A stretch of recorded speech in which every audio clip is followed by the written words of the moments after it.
Hey guys, welcome back to the next part of our series. I've been waiting the whole week to continue with this Firefly project, and we're just gonna jump into it in just 1 second. But before that, I want to show you something very cool. As you guys know, we just released the ZBrush 2021 character likeness tutorial by the great Victor Yamakado, and this is a great course, guys. If you want to polish your ZBrush techniques, if you already know how to use the tool and you want to jump into the next level and create something that's truly realistic and hits the likeness perfectly, then this course is probably one of the best ones out there. So same deal we had last time. We're gonna have a promo code down there in the comments. So if you guys want to check this out and you want to learn from one of the best artists out there and you want to have a very nice discount, make sure to leave a comment down here on the YouTube channel and we'll make sure to give you one promo code for you to use. This option is only valid for 5 days in the same way we did last time. So make sure to leave the comment, make sure to let us know that you want to learn all of this amazing techniques by Victor, and yeah, we'll hook you up. We'll give you one very nice discount, and you're gonna be able to learn all of the things that you need to become a great artist. So now let's jump onto our main project, which is the Firefly.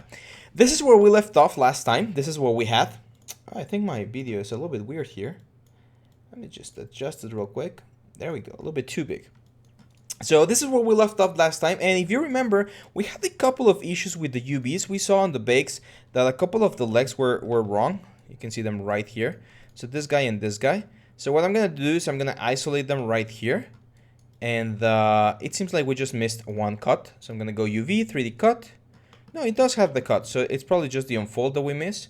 So let's go here, and I'm just gonna hit everything. I'm just gonna say modify, and I'm gonna hit unfold.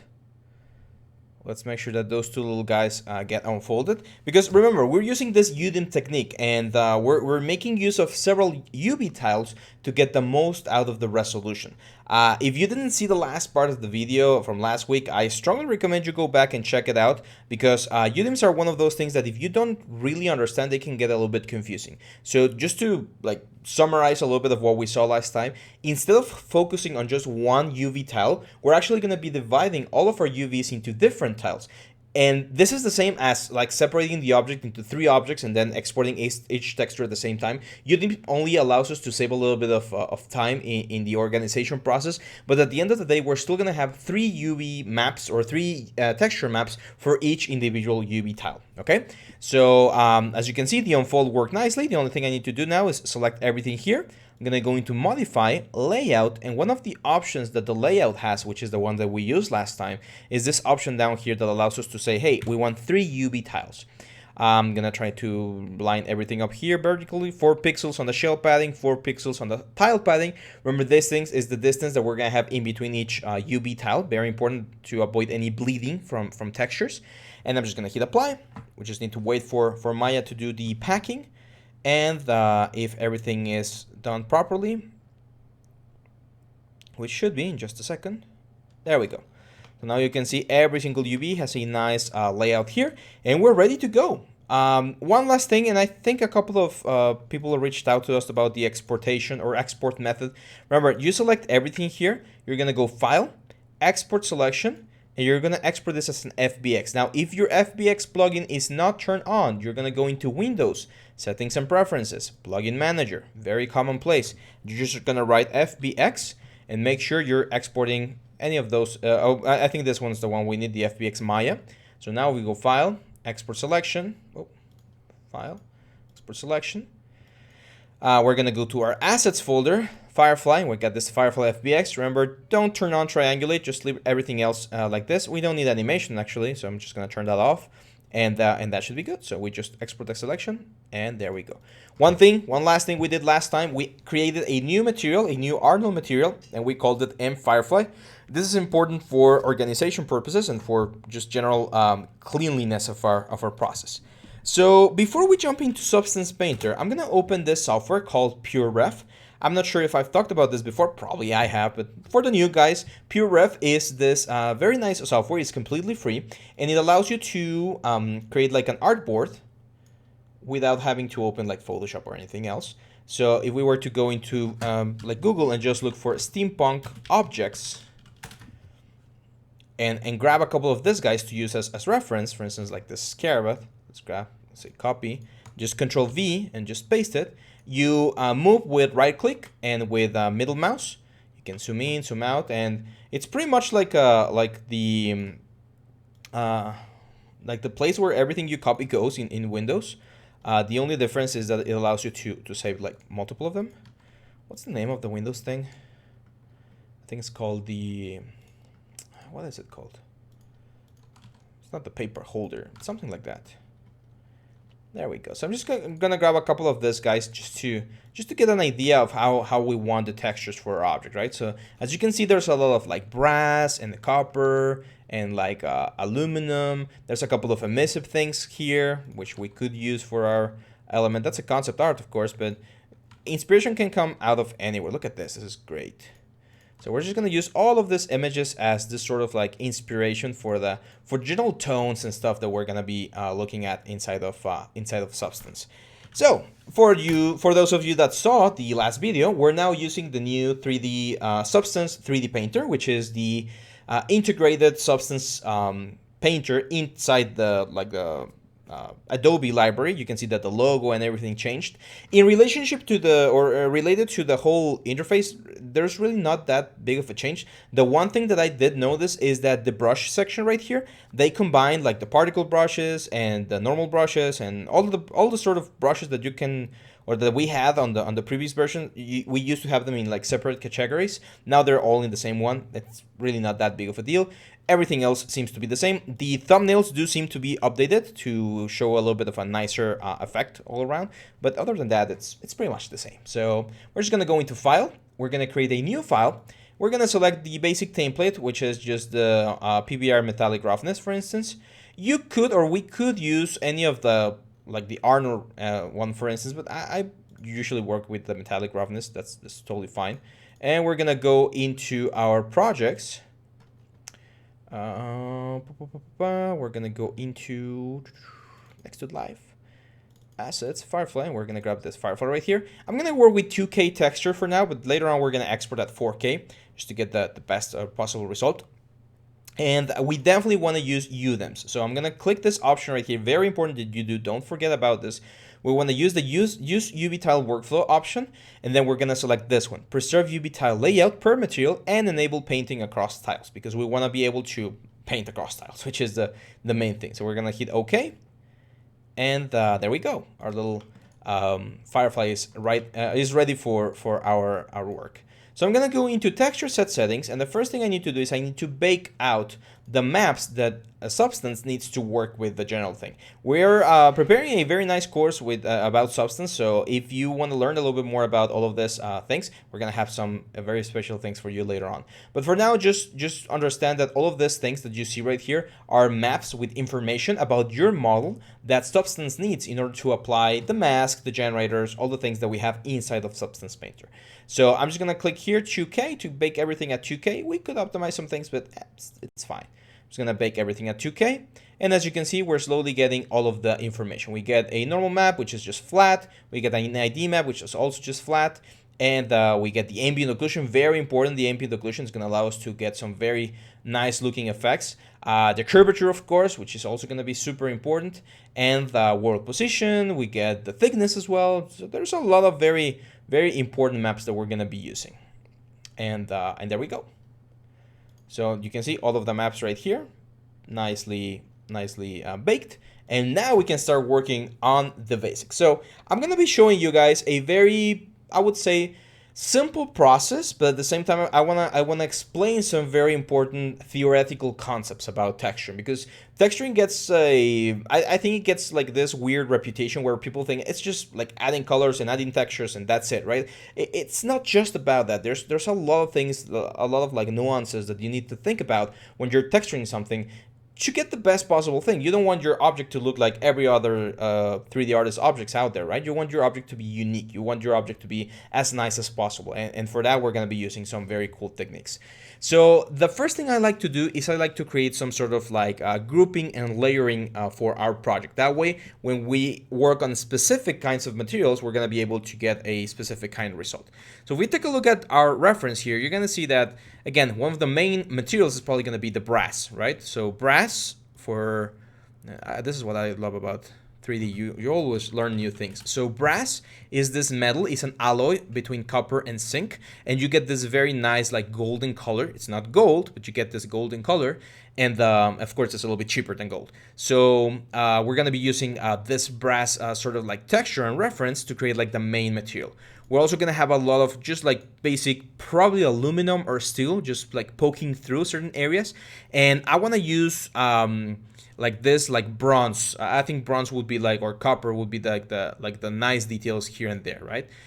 If we take a look at the image plane that we had here, let's go to the top view and bring the image plane back. There we go. You can see that there's not a lot of like material indication. I just know everything is pretty much like brass or copper. But here's where we can actually go crazy. Like, well, not crazy, but we can create certain things that are gonna make this thing look even better in our version. So I'm gonna start with the brass, which is this one right here. Just gonna pull in the brass material right here, and as you can see, we get this very, very nice effect. And the first thing I'm gonna do is I'm gonna Control G to group it, create a nice little group here, and this is the one we're gonna do for brass. So anything that we do with brass, it's gonna be inside this folder. I'm gonna right click, I'm gonna add a black mask, very important, and then I'm gonna press number 4, or go click here, which is our Polygon Fill. I'm gonna select this option right here, which is called the object or mesh fill, and I'm gonna start selecting all of the meshes that are gonna be made out of brass. So I want the main body, of course, the head, like this plates right here, all of these little guys right here. I'm just clicking, and since we're on white, we're pretty much painting our mask white, and I'm telling the whole thing is, hey, anything that's inside this group and inside of this mask will have this brass material. The outer side of the wings, I definitely want that to be brass colored. And I think the legs would be a nice brass color. Or probably not all the legs, but just like the main things here, like this guys right here. And then the legs, we could use like a different material just to give a little bit of contrast, right? Same for the like all of these interlocking pieces. Like I'm gonna have one of them be brass, and then everything else will be a different material. I think I'm gonna keep this guys as brass. And same as the little mouth. Probably this little like antennas thing. There we go. So I'm gonna press number 1 again to go back into my paint mode, and as you can see, we have all of these areas that are gonna be brass. I'm gonna now grab my bronze, which we have here. We have copper. I'll use copper. Let's use copper. And I do want to change the color here, so I'm gonna make it a little bit more saturated, like a darker color, like this. And I'm gonna Control G again to create a new folder. And this is gonna be copper. I'm gonna right click, I'm gonna add a black mask, and now I'm gonna select all the parts that I want to be copper. So I'm gonna grab like this guy, this guy's right here, this guy's right here, definitely the legs. Just clicking on the objects, and since we're using the Polygon Fill, which again is option number 4, we're just gonna be filling in all of those elements. Now, I'm not too worried about the light bulb here. I am gonna add a little bit of texture later on, but I'm not too worried about it because I know that light bulb is gonna be glass, and that's a different material. Similar thing to what we have here with the wings. I know they're gonna be like a transparent sort of glass, so no need to really complicate things for now. And now I'm gonna add the final material, which is gonna be a sort of like a silver. So I don't want to iron. Iron is really heavy, so I'm gonna go for aluminum, which is a light material. Same thing, I'm probably gonna go for like a darker aluminum, something like this. Say black mask, or sorry, Control G to create a group. This group is gonna be called aluminum. Aluminum, there we go. Right click, black mask. And we're just gonna start masking out the things that are gonna be aluminum, which in this case are the antenna, the little legs, there and there. And we could even think about like adding a couple of other things. Like maybe we want like these guys right here, like the little spheres there. Maybe we want like this guys. Maybe even the beak. I think the beak being aluminum might be a good idea. Yeah, that looks good. And look at how interesting the whole thing is looking just by adding basic materials. Like we haven't even started texturing, and we already have a very nice general look to the whole thing.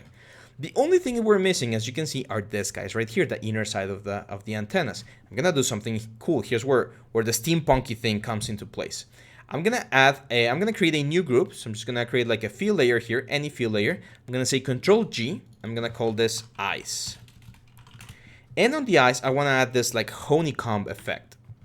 And if you look here, we have this aluminum insulator material, which is really cool. So we could just like drag and drop it here, say add black mask, and just select those guys right there.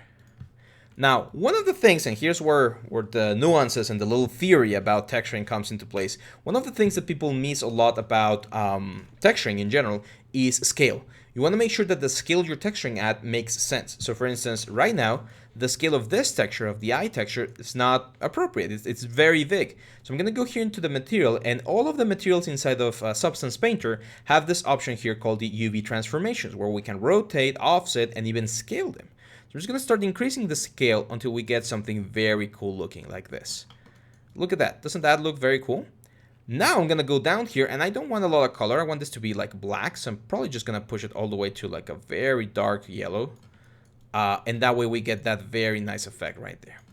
See? So again, it's just a little bit of extra texture that we're going to be adding, but it looks very, very nice, right? And no need to create any sort of modeling or anything. We're taking care of this with only the texture, which is, again, very cool. Now, talking about textures and taking care of stuff that should be modeled or sculpted, do you guys remember one detail that I mentioned that we were going to skip? Yeah, that's right. This guy is right here, right? This sort of like cable effect, which we could have modeled. We could just like added a couple of cylinders, duplicated them around, but that would increase the geometry count quite a bit. And this guy is already a little bit heavy. Which, by the way, before we continue, let's go over our, where is it? Our project. There we go. And we're going to go into here, assets, Firefly.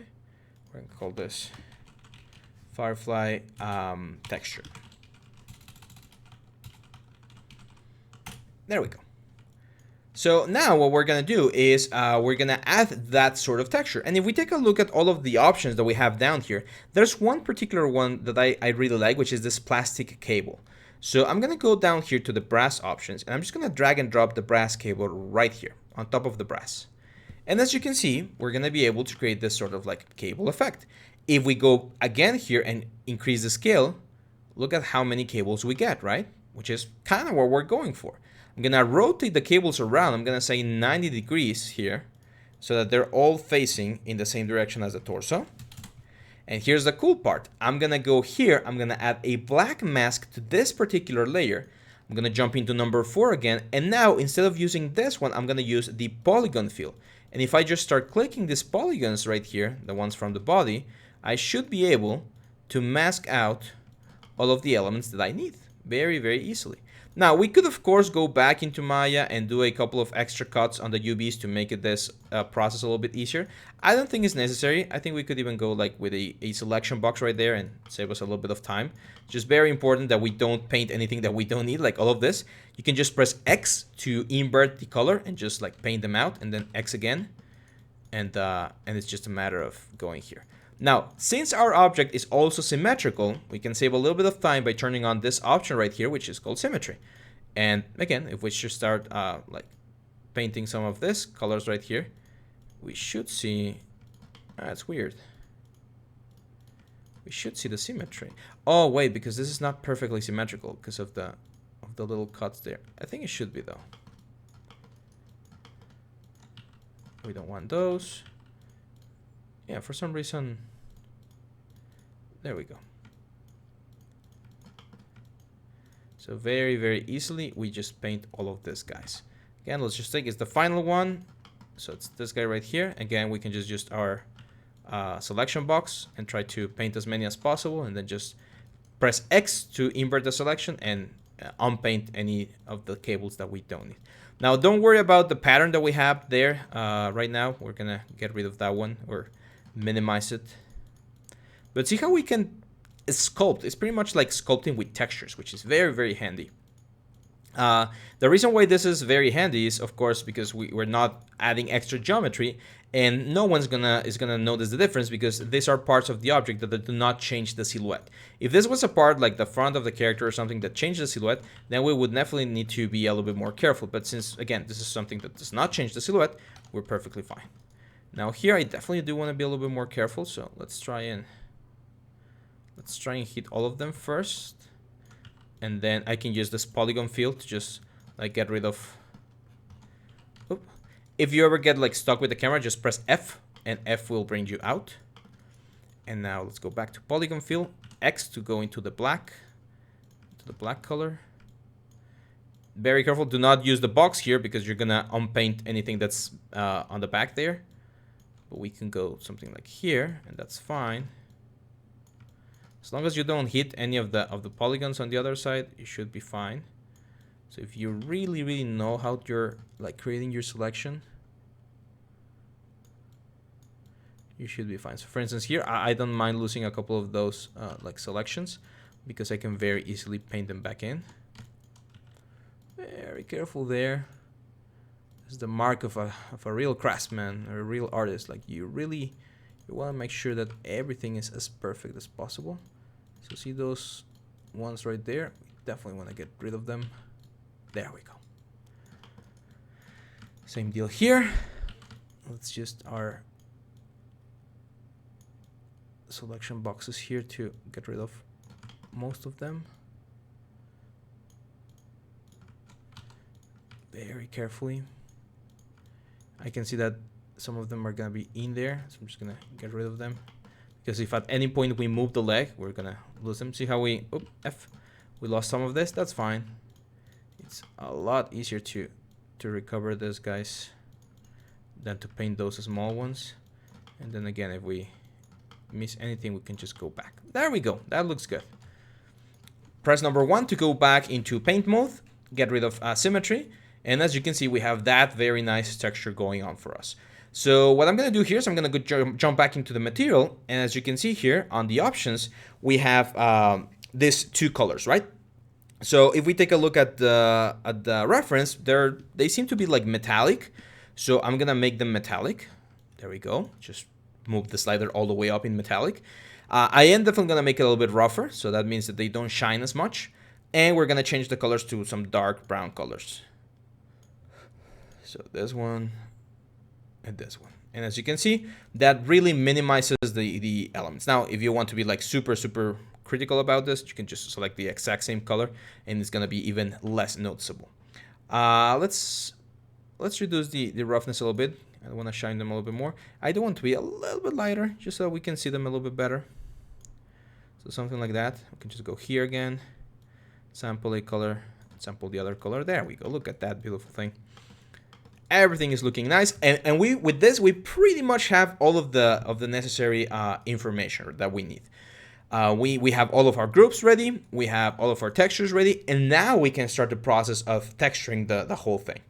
So for this series, guys, I'm going to show you the two basic techniques that we use. And these are very helpful, they're very universal, and they're going to give you a very nice result. However, do take in mind that these are just basic techniques. Later on, as I mentioned, we will have some more advanced courses that you're going to be able to enjoy as well. And I'll be showing you some other stuff.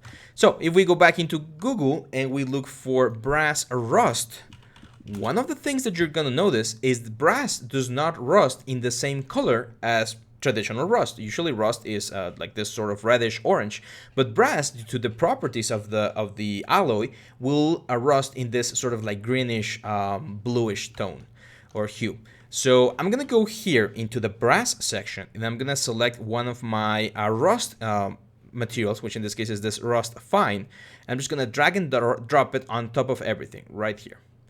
Well, not everything actually. I'm just gonna drop it on top of the brass because I don't want to rust these guys with the same color. Now you can see that this texture is amazing. It's a really cool texture. The materials here inside of Substance Source are really good. Back in the day when I first learned 3D like 10 years ago, you had to do this manually. Like you had to create these textures from photos and then create like all the maps, the roughness, the metalness. Like it was complicated. Nowadays it's a little bit easier. So I'm just gonna go here. I'm gonna go and change the hue. Move the hue until we get this like sort of like bluish greenish hue. And here's where the magic comes into place. Substance has this thing called generators, and generators are special masks that take the information from the model. Remember the one that we got here, all of these maps that we generated. It takes that information and converts it into a mask. So I'm gonna right click, add a black mask, and then right click or click the generator. No, right click the mask, and I'm gonna add a generator to the mask. Make sure you do it to the mask. A very common mistake is people add the generators to the material. No, we want them on the mask. So on the mask, we create this generator, and then down here on the properties, we're gonna select this dirt. And the dirt generator, it's like a tongue twister, will create this very nice layer that, as you can see, will add a dirt pretty much everywhere where it finds that two objects are close together. So the places where you would expect rust to be. And the cool thing about generators is that they have a lot of options that you can change. For instance, we can reduce the amount of dirt. We can increase the contrast to have like a very sharp dirt, or reduce the contrast to have a very soft dirt, which is probably what I'm gonna go for.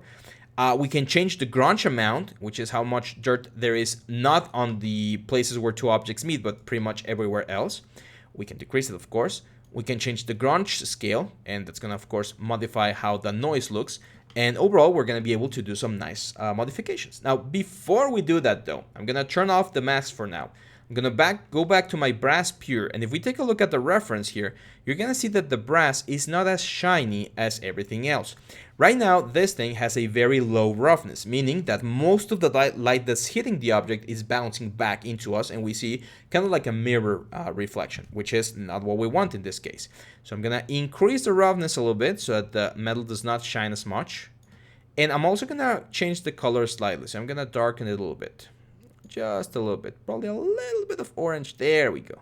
A little bit more color, and that's looking good.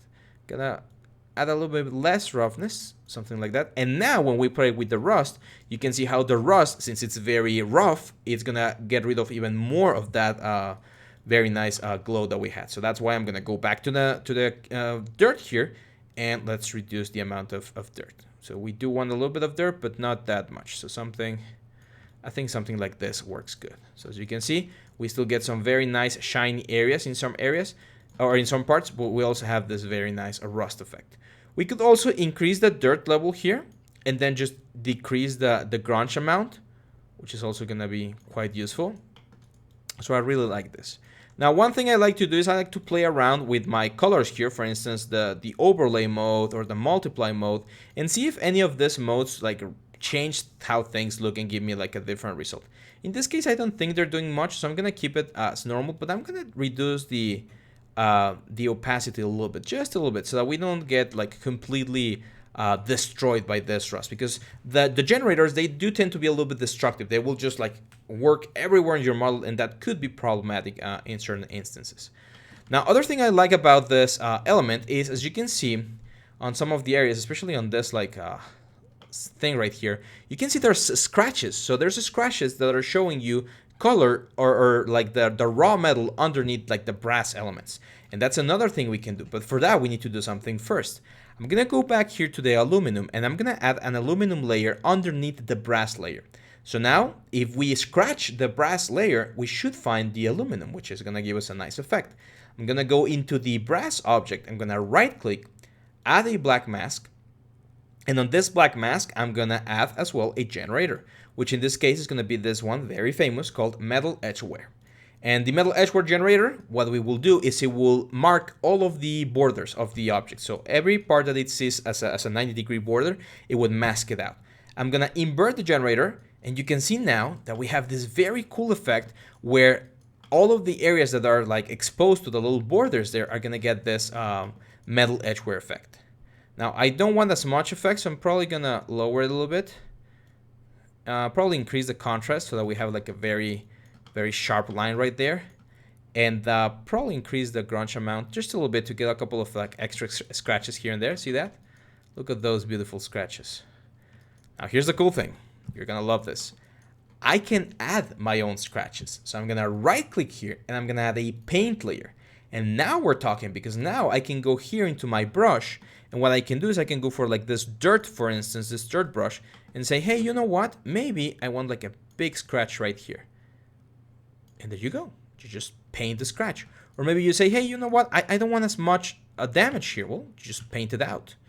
You remove some of the effects. And this is, again, where the artistic hand comes into place, because now not everything is going to be like completely equal. You're going to see that certain areas are going to be a little bit more damage, and certain areas are not going to be as damaged. It definitely takes time. You're going to have to like manually go in here and paint or unpaint certain areas that you like or don't like.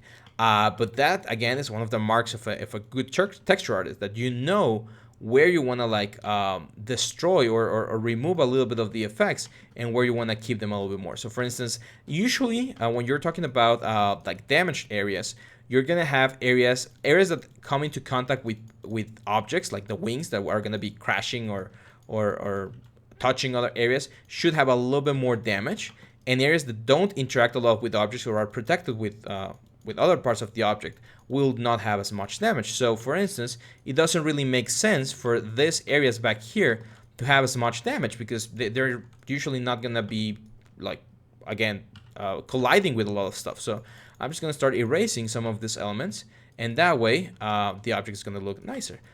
This underside of the on the underbelly of the object, I would definitely expect to have a little bit more damage, because this is the parts that would be like colliding with like the trees and branches and stuff.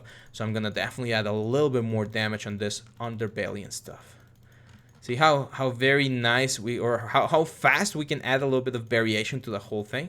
And again, that's gonna be like really, really cool, and it's gonna be details that once people look at the whole model, they're gonna be like, oh, look at that detail. Like Abraham in this case really thought out about how things would go.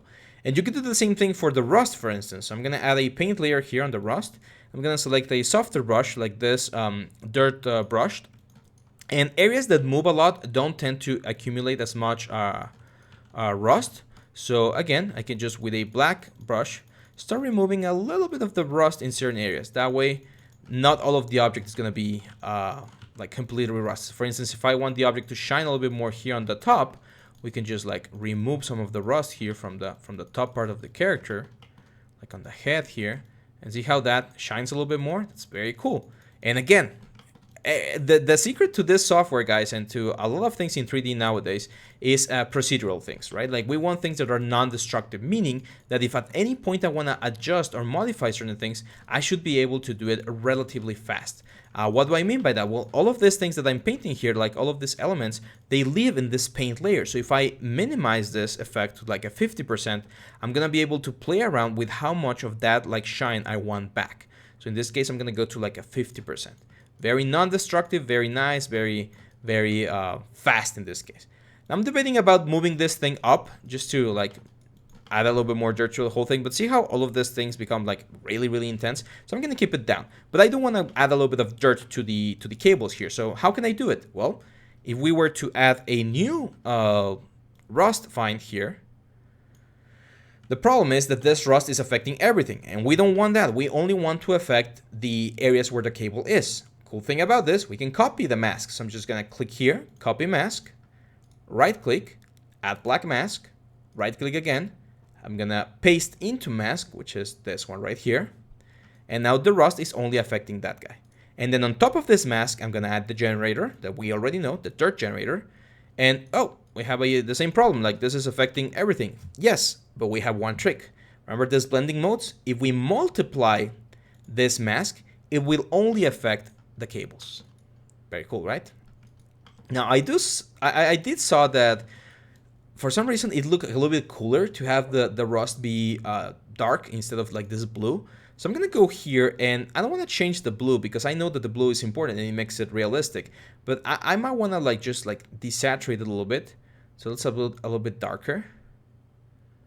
So we still have that like blue hue, but it's a little bit darker, and that should give us a nicer effect there.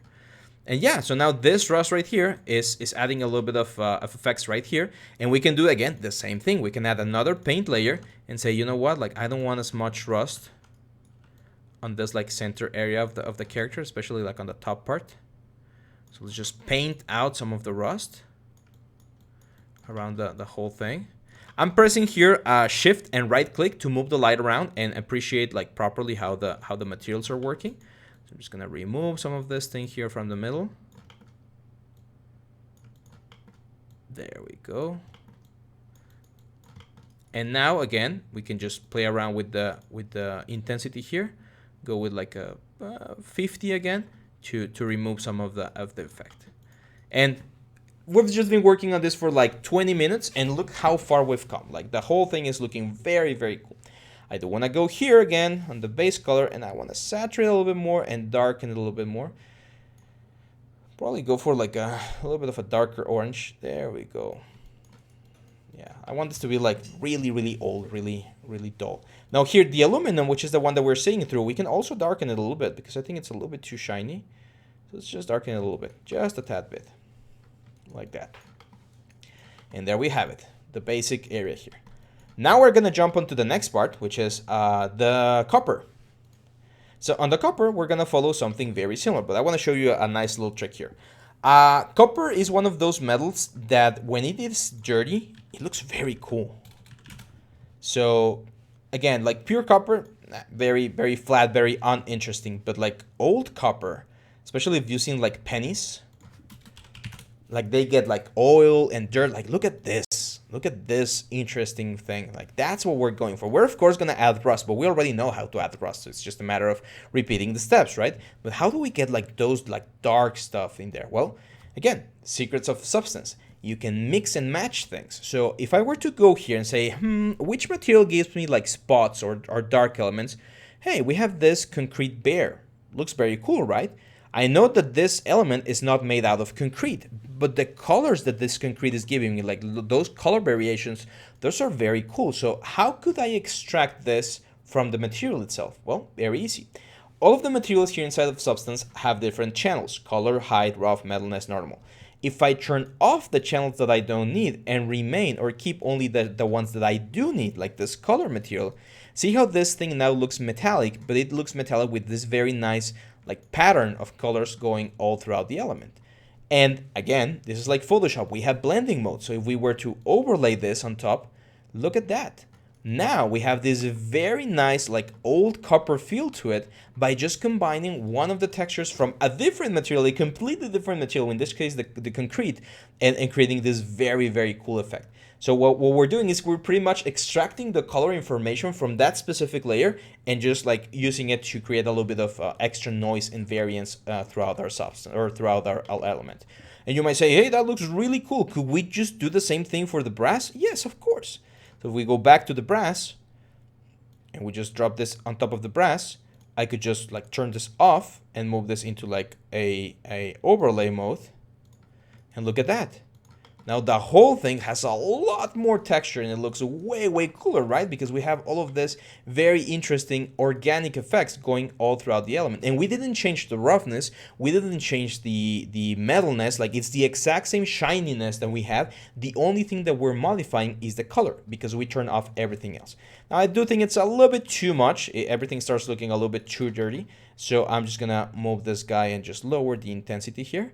So we do get that very nice visual interest or visual texture, but we don't get it as much. Now I'm gonna go back into the copper. Let's go, keep going here. I do think the copper is a little bit too shiny, so let's rough it up a little bit. And I do think it's a little bit too light compared to the rest of the elements, so let's darken it up a little bit. And of course, the rust is gonna be our savior here. So we're just gonna grab our rust again, drop it on top. This one I am pretty sure it's blue, so we're gonna go for this blue copper rust.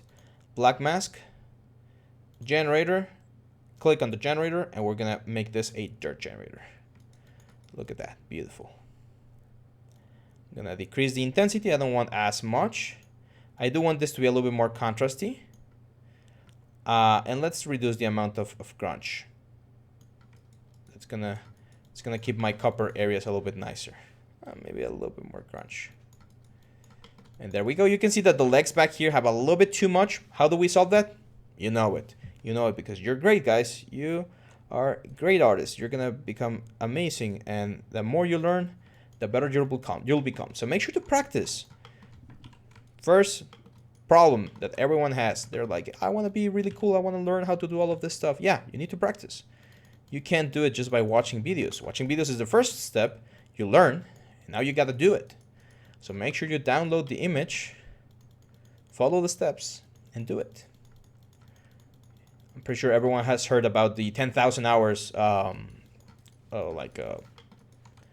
not sure how you would call it, like lifestyle or something, where you need to get like 10,000 hours in something to become like a master. Well, this is like a 5-hour exercise. It's definitely gonna be a hell of a learning curve, especially if you're just beginning. But believe me, once you complete this, you're gonna be on the other side, my friend. You're gonna be on your way to victory. There we go.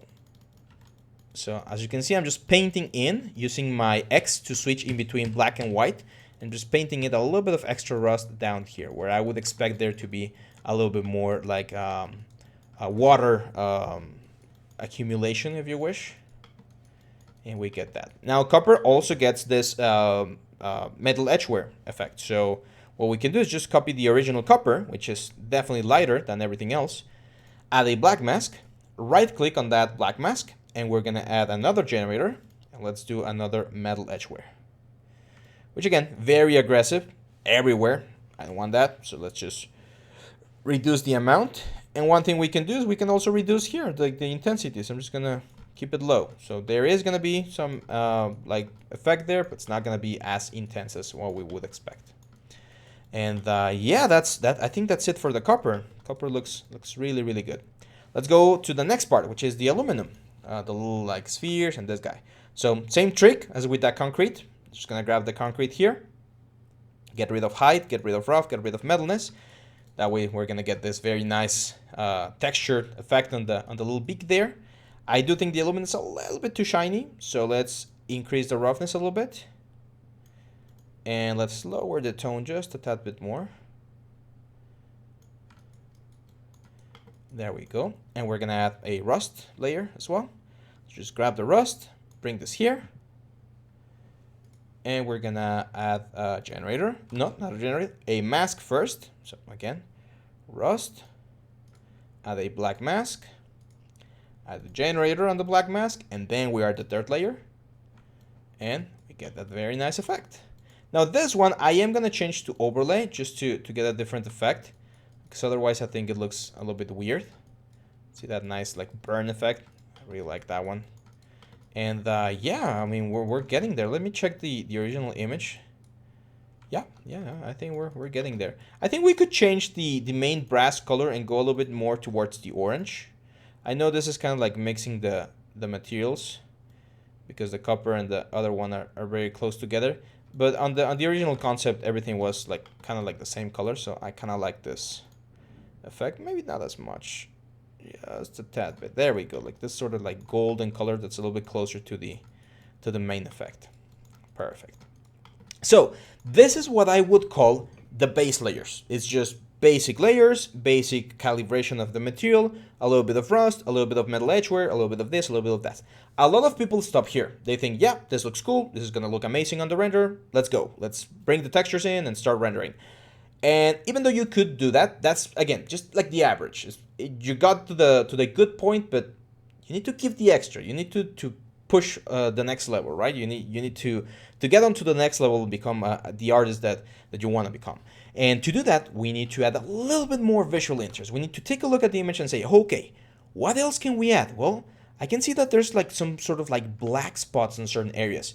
Maybe this thing works with oil, and maybe that oil gets spilled in certain areas, right? And that oil creates a little bit of, again, visual interest. So what I'm gonna do is I'm gonna go like all the way to the top. I'm gonna use this thing called a fill layer.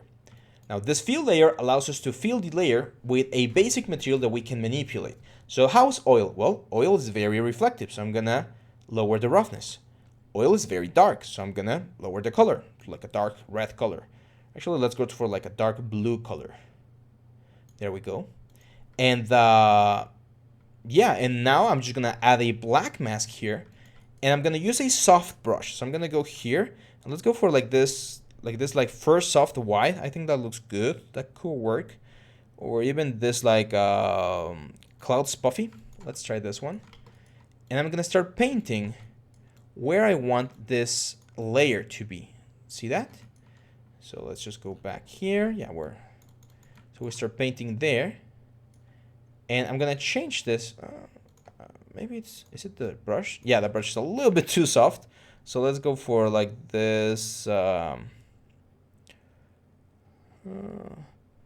like the cement. That one, I think that one's gonna be a little bit stronger. There we go. So by doing a couple of extra steps there, you can see how we're adding this sort of like oil in certain areas. Where would you expect the oil to be? Well, of course, close to the gears, right? Maybe close to the gears, maybe like a little bit on this area where the wing kind of like flaps and creates a little bit of like something there. Let's add a little bit of oil here. And if we were to change this again into some sort of like overlay effect, you're gonna see how this thing starts creating a very nice, like different look on specific areas of the character.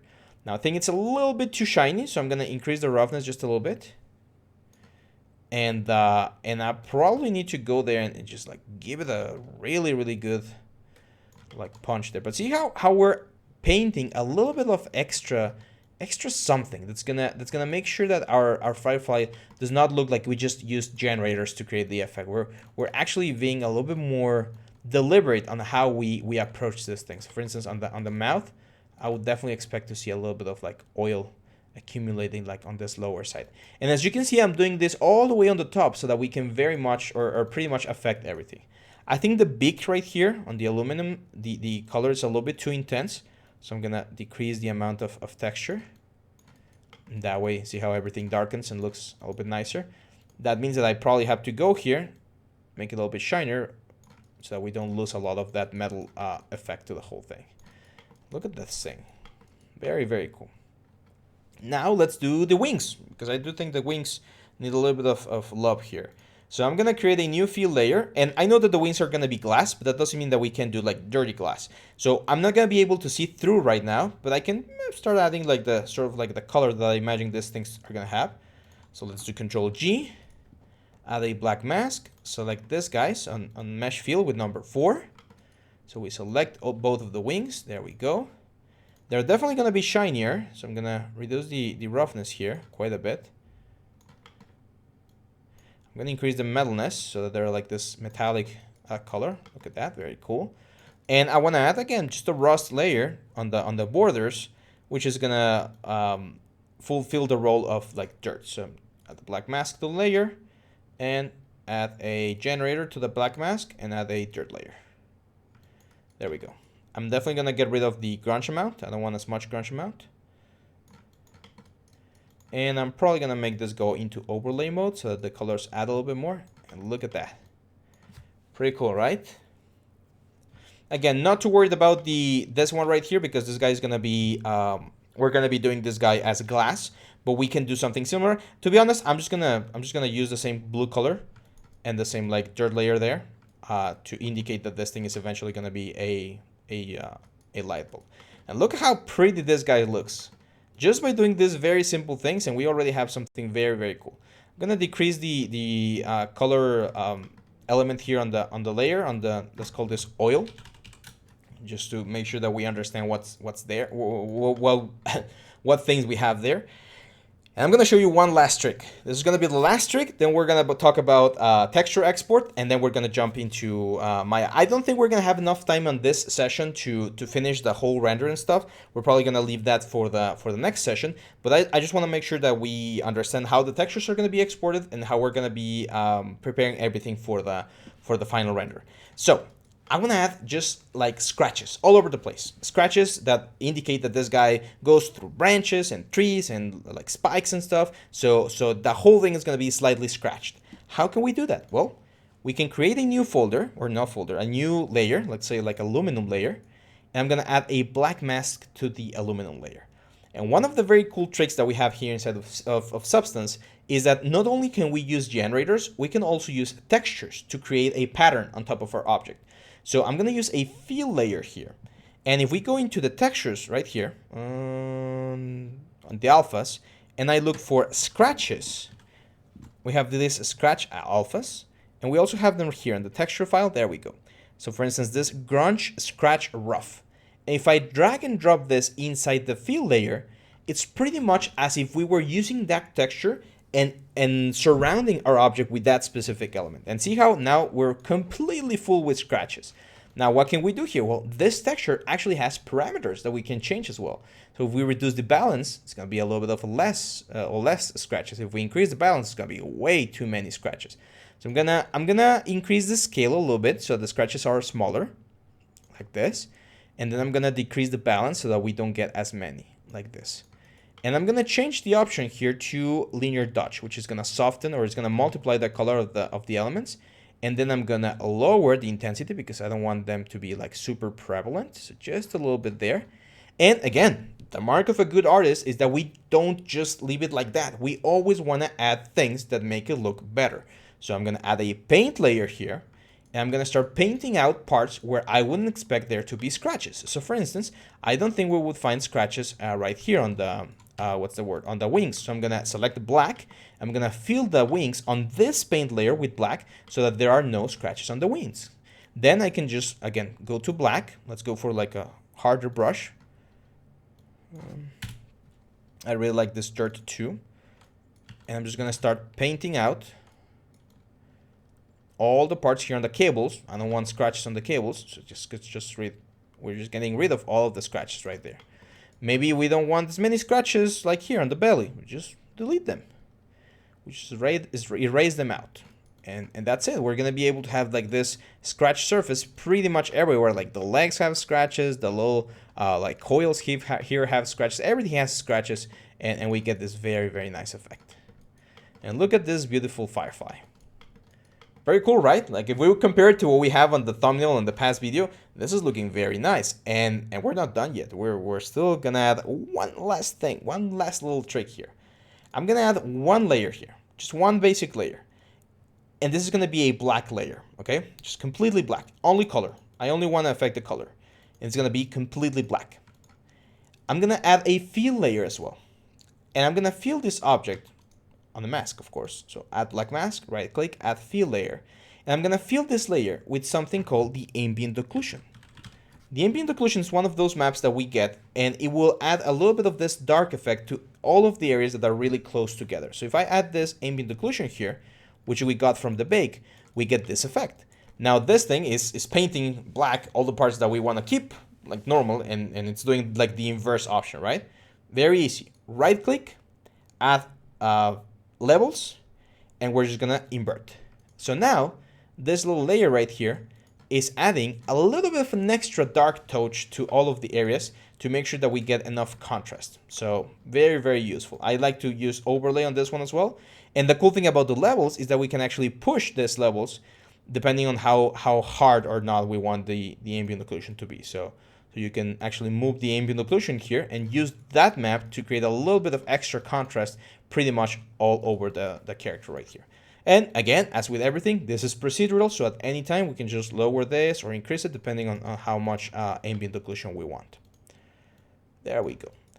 Now, we don't have time to bring all of these textures into Arnold and render them, and so that I can teach you how to set up the Udemy properly. We're gonna see that this Friday, so when we continue with the series. I am gonna show you though how to export, and then we're gonna get a nice render out of Substance. So I'm gonna go into File, Export Textures, and we're gonna be exporting the textures, of course, to our project. And you have several options. You can export them to your main file here, or we can go into source images, which I think is a little bit better. So I'm just gonna create a new folder here, call this Firefly, and we're gonna export right there. Very important, we're gonna export this as Arnold AI Udemy, or actually no, just Arnold AI Standard, like that. File type, I am gonna export them as Targas. And the size, we're gonna export at 4K. I'm gonna try and export it at 4K. If your computer can't run it, don't worry, 2K is completely fine. And I'm just gonna hit export. And what's gonna happen, as you can see here, is we're gonna be exporting all of the textures that we have, but for each Udemy that we have, remember we had 3 Udemys, for each Udemy that we have, we're gonna get one base color, one emissive, one height, one metalness, one normal, one roughness. So it's 6 maps per each, and each map is gonna be at 4K. So you can imagine that just by taking a look at the amount of textures, the amount of space that we're going to use is going to be quite big. Okay, that's the downside to UDEMs. UDEMs are really cool because we're going to get a lot of resolution and a lot of texture, but they do use a lot of space. So if I go here, for instance, you can see that all of them exported nicely. I can go to output directory.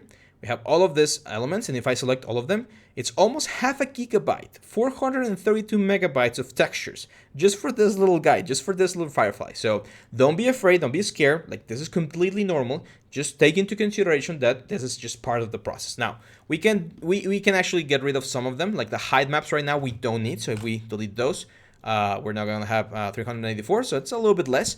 We only need this, guys. We only need the base color, the metalness, the normal, and the roughness for now. The height, if you remember from the M51 tutorial that we did a couple of weeks ago, that one we can use for displacement, but we really are not displacing anything here. You can see that everything is pretty much flat, so we're perfectly fine. We really don't need to do that. Now, before we leave, let me show you one of the cool things about Substance as well, which is this thing called Irate. Irate is a standalone rendering engine inside of Substance that uses your graphics card as well. This, I think Irate evolved from an old render called Mental Ray that NVIDIA used to ship with Maya. I don't remember the version. I think it was Maya 2014 where they got rid of Mental Ray and they got Arnold into the thing. But the thing is that Mental Ray went away, and now we're working with Irate inside here of Substance Painter. So I want to get one of the renders. It's the one that's on the thumbnail, of course. And I'm going to position my camera in such a way that this guy is like straight down. You can see that as I move the camera, it stops, and then it kind of renders the image to get the cleanest result, which is really cool. And there's a couple of things I can do. I can go here to the options, and the first thing I want to do is I want to make sure that this is a clear color, so that we don't get any information from the HDR. We can change the direction of the light in the same way that we did in Substance. Just press Shift and right click, and you can move the light around. So I'm gonna have like this light coming from the top. I think I want to have the shadow on this side right here. There we go. You can see the shadow is pretty far from the character, and the reason why that's happening is because the ground plane here, you can see here on Y is -10 units. So we're just gonna push the ground up until the shadows kind of like touch the character. I believe it was -2 last time. No, -2 is way too much. -3. There we go. It's like -3.5. -3.2. That's good enough. That's good enough.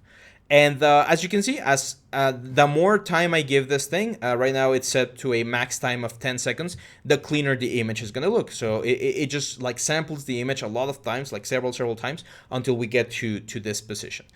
There's a couple of filters here that you can change. You can, of course, change if we go here and we change the environment map from this one to like this cave entry, for instance, you're gonna see everything gets like this greenish hue, and that's because the HDR has a lot of green into it. If we go to this one that has a lot of orange, the whole thing is gonna look like an orange thing. I really like the Corsica Beach one because it's not super, it doesn't have a lot of color, and it has a good shadow, a good contrast, so it usually looks good. We can of course increase the exposure to get a little bit more light into the scene, or decrease the exposure if we want to look darker. Usually 0 is like the basic tone. And there's a couple of things here. I mean, it's just for fun because honestly, we're going to do this on Arnold, but you can activate post effects, and we have like this depth of field to give it a little bit of blur, or we have this like glare where certain things like shine a little bit more. We got and you can increase like the glare, like, yeah, like super shiny there. Let's do that. That's going to look good. You're going to see the thumbnail, you're going to be like, whoa, what did he do? It's just this thing. It's just the filter at the end. so that's it. I'm going to add a little bit of vignette. I mean, it's not really necessary. Nah, let's just keep it like this. But yeah, like again, if you want to share just like a basic image, a basic render of your object from Substance, this is a great way to do it. Irate is really flexible, and usually I do this for clients when they want to see like an update on something before I run the proper render. They're like, hey, this is how the textures look, and they're like, oh yeah, that looks really cool. I want to see the cinematic shot, right? Because we're gonna be doing a cinematic shot next time.